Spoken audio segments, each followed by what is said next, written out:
Hi friends, welcome to daily சமையல். நம்ம இன்னைக்கு டெய்லி சமையலில் ஒரு இன்ட்ரெஸ்டான டீ டைம் ஸ்நாக்ஸ் ரெசிபி தான் பார்த்துக்கிறோம். நம்ம சேனல் இது வரைக்கும் சப்ஸ்கிரைப் பண்ணாதவங்க சப்ஸ்கிரைப் பண்ணிடுங்க. வாங்க இப்போது வீடியோக்குள்ளே போகலாம். அதுக்கு நான் ஒரு கப் அளவுக்கு ரவை எடுத்துருக்கிறேன். இது அரை கப்புங்கிறதுனால இதில் 2 வாட்டி எடுத்துருக்கிறேன். முழு கப் நீங்கள் ஒரே கப்பால் அளந்து எடுத்துக்கிடலாம். இதுக்கு மிஷன் கப்பு தான் தேவையில்லை, இந்த கப்புனாலும் யூஸ் பண்ணலாம். இதில் கஸ்தூரி மேக்கி இல்லைன்னா நீங்கள் இந்த மாதிரி கொத்தமல்லி இலையை இந்த மாதிரி நல்லா கசக்கி சேர்த்துக்கிடுங்க. நமக்கு அது சேர்த்த மாதிரி இருக்கும், கஸ்தூரி மேத்தி சேர்த்த மாதிரி இருக்கும். இதில் 1 ஸ்பூன் அளவுக்கு உப்பு சேர்த்துக்கிடுங்க. இப்போது நல்லா ஒரு தடவை அதை நம்ம கையாலேயே பசைஞ்சு எடுத்துக்கிடணும்.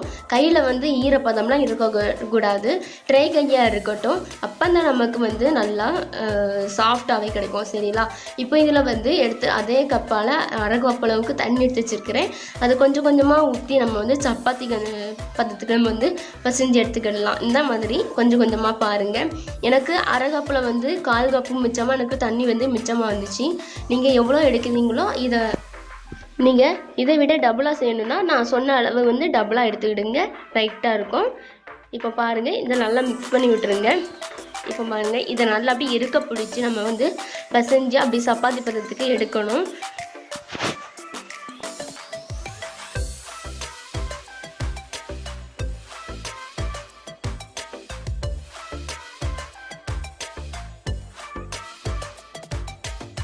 இப்போ பாருங்கள், பசைஞ்சு எடுத்துட்டேன். இதில் ஒன்று நான் சேர்க்க மறந்துட்டேன், அதனால் நான் இப்போ சேர்த்துக்கிட்டேன். 1 ஸ்பூன் அளவுக்கு நெய் சேர்த்துடுங்க. நீங்கள் நெய் இல்லைன்னா ஆயில் கூட சேர்த்துக்கிடலாம். இது சூடெல்லாம் ஆக்காண்டா சும்மா டைரெக்டாக அப்படியே சேர்த்துக்கிடலாம். இது நீங்கள் பசையதுக்கு முன்னே சேர்த்துக்கலாம், பசைஞ்ச உரம் சேர்த்துக்கிடலாம். இப்போ பாருங்கள், இது என்ன கொஞ்சமாக நம்ம தண்ணி ஊற்றி கொஞ்சம் பசைஞ்சு எடுத்துக்கலாம். ஏன்னா நம்ம இப்போது கீ அப்ளை பண்ணனால.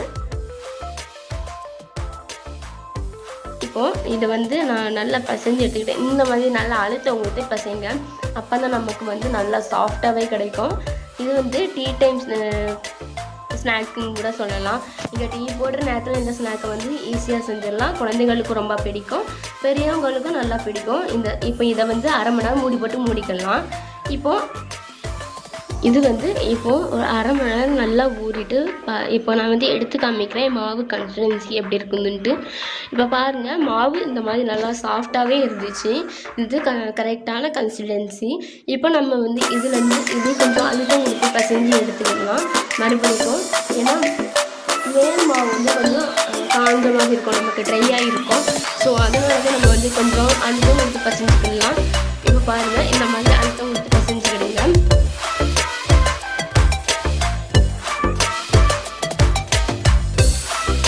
இந்த மாவு இந்த அளவுக்கு குவாலிட்டி நம்ம எடுத்து நல்லா உருண்டை பிடிச்சிடுங்க. இந்த மாதிரி கொஞ்சம் பாட்டு உருண்டை பிடிச்சிட்டு கையாலேயே இந்த மாதிரி தட்டி எடுக்கணும். இது கொஞ்சம் கிளியராக இல்லைன்னு அந்த மாதிரி தட்டி எடுத்துக்கிடணும்.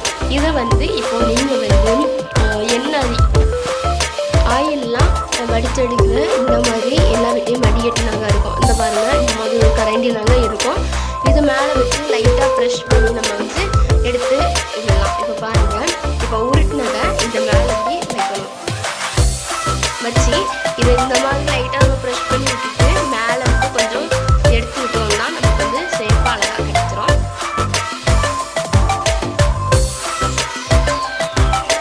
இப்போ இதை மேலே இந்த மாதிரி ஊற்றி எடுத்துட்டோம், நமக்கு அவ்வளோ ஒரு சேஃப் கிடைச்சிரும். நீங்கள் இதை சப்பாத்தி நல்லா ஊறிட்டி கொயர் ஷேப்பில் கூட நீங்கள் வெட்டி பொரிச்சிக்கலாம். நான் ஷேப்புக்காக தான் இந்த மாதிரி எடுத்துருக்கேன். பாருங்கள், இதே மாதிரி எல்லா மாவையுமே நம்ம இந்த மாதிரி எடுத்துக்கலாம்.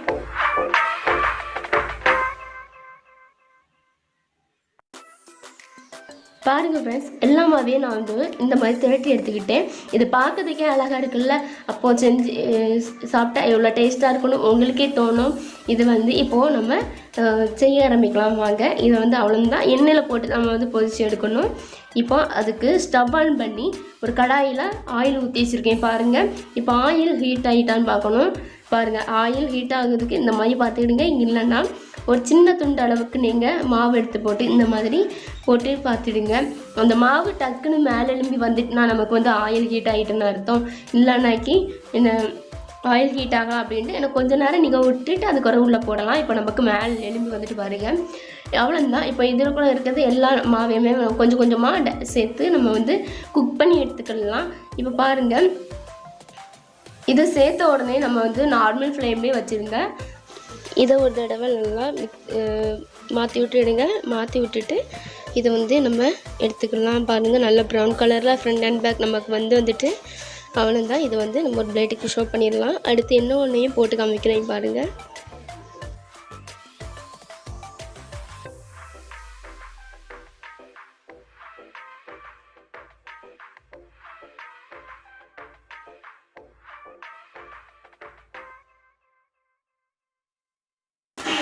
அவ்வளோதான்.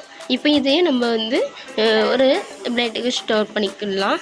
இதை வந்து நீங்கள் அப்படியே சாப்பிடலாம். சூடான பிறகு நல்லா முறுமுறுன்னு இருக்கும். இது வந்து நம்ம வந்து ஈவினிங் ஸ்நாக்ஸ் ஆட்டம் குழந்தைங்களுக்கு கொடுக்கலாம். டீ கூட வச்சு சாப்பிட்றதுக்கும் செமையாக இருக்கும். அது வித் மைனஸ் கூட வச்சு சாப்பிட்றதுக்கும் செமையாக இருக்கும். அவ்வளோதான். இந்த வீடியோ பிடிச்சிருந்தேன்னா நம்ம சேனலை டெய்லி சமையலில் சப்ஸ்கிரைப் பண்ணுங்கள். பக்கத்தில் இருக்க பெல் ஐக்கனை கிளிக் பண்ணுங்கள். அப்போ தான் நான் டெய்லி அப்லோட் பண்ணுற வீடியோ உடனுக்குடன் நோட்டிஃபிகேஷனில் வரும். உங்கள் ஃப்ரெண்ட்ஸுக்கும் ஷேர் பண்ணுங்கள். இந்த வீடியோ உங்களுக்கும் உபயோகமாக இருந்திருக்கும்னு நம்புகிறேன். இது வரைக்கும் நம்ம சேனலை பொறுமையாக பார்த்த அனைத்து நல்வுலங்களுக்கும் நன்றி. அடுத்த ஒரு வீடியோலேருந்து